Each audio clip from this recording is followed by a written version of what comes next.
মিষ্টি কুমড়া, লাউ শাক সব একদম নষ্ট হয়ে গেছে।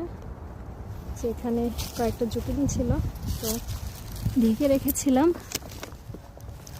এর নিচেও পাতাগুলো নষ্ট হয়ে গেছে, তবে জুকিনি দুইটা এখনো আছে, দেখা যাক।